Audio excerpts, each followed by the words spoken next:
Kali ini saya akan bicara tentang leadership Jesus way, kepemimpinan gaya Yesus.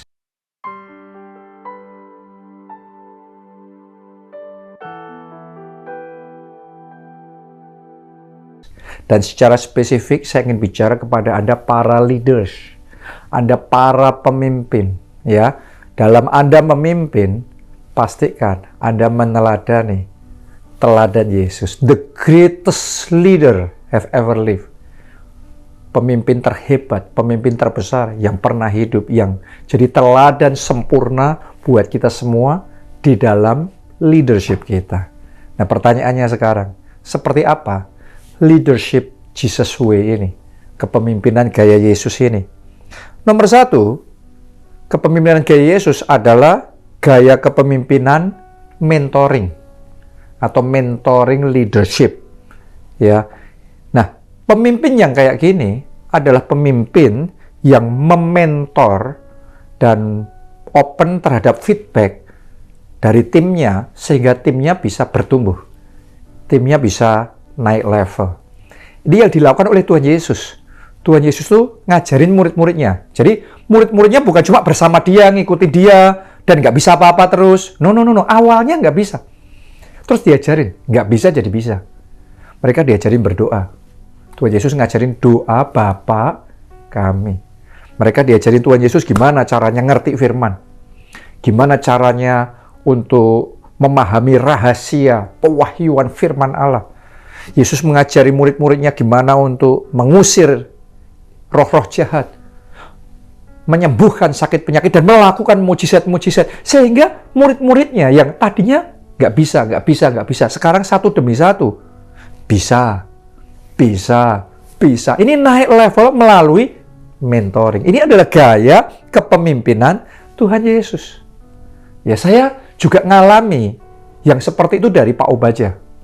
Pak Obaja itu mementor saya untuk menjadi pastor. Jadi, saya diajarin gimana untuk berkhotbah. Saya diajarin gimana untuk memimpin doa berkat, untuk membaptis orang, memimpin ibadah penghiburan, atau memimpin pemberkatan nikah. Saya diajarin juga gimana caranya untuk menyelesaikan masalah, untuk membangun tim, untuk membangun momentum.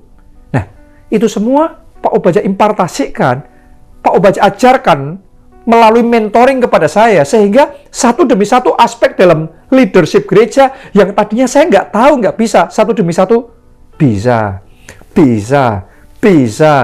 Itu naik level melalui mentoring.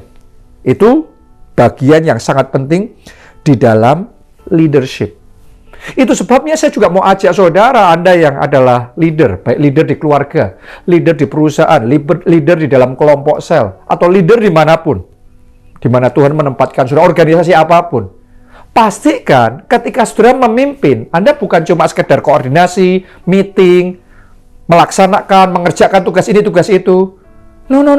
Anda pastikan sementara engkau memimpin, orang-orang yang di bawah saudara bertumbuh, naik level melalui mentoring. Anda ajarin mereka gimana caranya, gimana ngelakuin ini, sehingga ada yang namanya growth, ada yang namanya pertumbuhan, ada yang namanya kemajuan, ada yang namanya peningkatan. Di rumah saya juga melakukan hal yang sama kepada anak-anak saya. Saya ajarin mereka gimana untuk berperilaku yang baik. Saya ajarin mereka bagaimana untuk mengelola keuangan yang baik, gimana untuk bisa menilai orang seperti apa, dan menyelesaikan masalah gimana, ya, bersikap bijaksana seperti apa. Melalui kejadian demi kejadian, melalui kehidupan kami bersama, itu bukan cuma sekedar kita lalui, tapi saya pakai itu sebagai kesempatan untuk mementor mereka, kesempatan untuk melatih, kesempatan untuk memuridkan, kesempatan untuk coaching mereka. Sehingga dari waktu-waktu mereka mulai bertumbuh, mereka tambah bertumbuh, mulai maju lagi. Terus hari demi hari ada yang namanya pertumbuhan melalui mentoring. Nah, itu pertumbuhan kecil-kecil kayak gitu, tapi kalau kita lakukan terus-menerus dalam jangka panjang, dampaknya besar, kemajuannya besar. Itu sebabnya saya berdoa semua KKS bukan cuma mimpin kelompok sel, tapi mementor anggota selmu Sehingga semuanya jadi. Bisa mimpin doa, bisa mimpin sharing, bisa menyelamatkan jiwa, bisa bersaksi, bisa memimpin icebreaker, ya, bisa membangun kelompok set, bisa jadi KKS juga. Coba renungkan itu. Kalau leadernya mementor, maka akan terjadi unlimited growth. Oke, pertumbuhan tanpa batas. Melalui apa? Mentoring. Jadi, di organisasi apapun saudara, bahkan di keluargamu sendiri, pastikan ada mentoring yang jalan. Sehingga ada pertumbuhan yang baik. Itu yang pertama, gaya kepemimpinan Tuhan Yesus. Yang kedua, adalah gaya kepemimpinan yang visioner. Visionary leadership. Ini adalah pemimpin yang punya visi yang besar, yang menginspirasi tim untuk berani melakukan perkara-perkara yang lebih besar daripada yang mereka berani percayai sendiri. Tapi karena ada visionary leader, ada pemimpin yang visionary, maka mereka jadi wow, termotivasi, mereka tertantang, mereka berani maju, mereka kemudian mengalami terobosan yang besar. Kenapa? Kuncinya adalah pemimpin yang visioner. Ini yang dilakukan oleh Tuhan Yesus. Tuhan Yesus punya murid, itu hanya nelayan-nelayan biasa, orang-orang biasa, orang-orang sederhana. Tapi itu tidak menghalangi Tuhan Yesus untuk memberi visi yang besar sama mereka. Bahkan Tuhan Yesus mempercayakan amanat agung, pergilah, jadikanlah semua bangsa muridku. Coba renungkan itu. Terhadap nelayan biasa, urusannya urusan bangsa. Bahkan semua bangsa, ini bangsa-bangsa. Ya mungkin kalau nelayan, sebagian orang begitu bukan kelasnya. Kelas RT saja, kelas RW saja. Itu pun sudah muluk-muluk. Ini kok urusannya bangsa. Hanya pemimpin visioner yang bisa punya visi yang besar kayak gitu. Saya berdoa mulai hari ini, Anda tangkap visi yang dari Tuhan. Anda tangkap rencana yang dari Tuhan. Karena kalau rencana dari Tuhan, pasti visioner. Pasti besar. Pasti nggak bisa kita kerjakan dengan kekuatan kita sendiri. Pasti hanya bisa kita kerjakan kalau ada kuasa Tuhan yang menyertai kita. Tapi Anda, bagian kita, nangkep visi yang dari Tuhan terlebih dahulu. Oke, ya. Di gereja kita bersyukur. Kita punya senior pastor, Pak Obaja, seorang pemimpin yang visioner. Lagi memulai gereja, 7 orang, tapi visinya 1000 jiwa. Dan itu diolok-olok, dicemooh, ditertawakan oleh banyak orang. It's okay. Pemimpin visioner tuh biasa ngalami kayak gitu. Ya, awalnya orang lain yang tertawa, tapi endingnya selalu kita yang tertawa.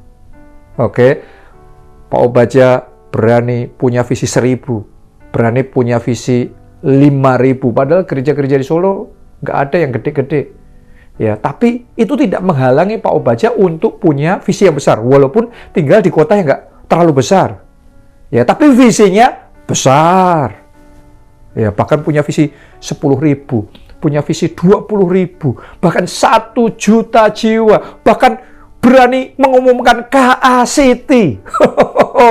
Saudaraku, ini kalau bukan pemimpin yang visioner nggak bisa.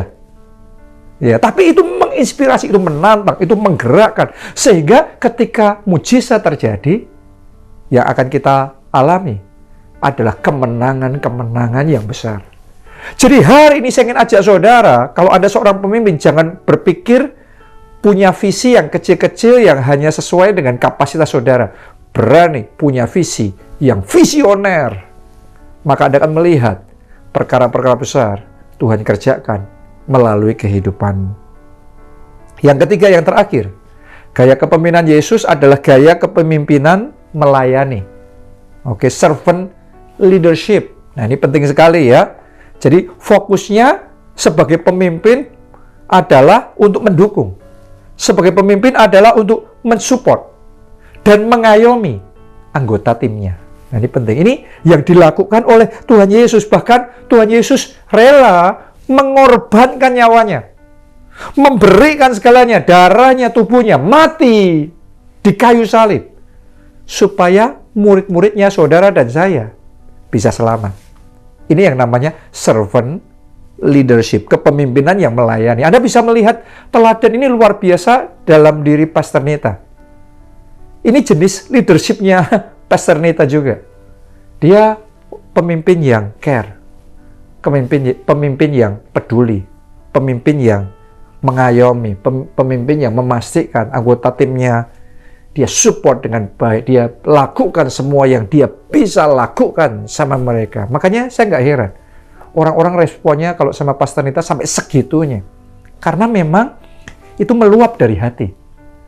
Ya, dan dia melakukan semuanya dari hati. Servant leadership ini.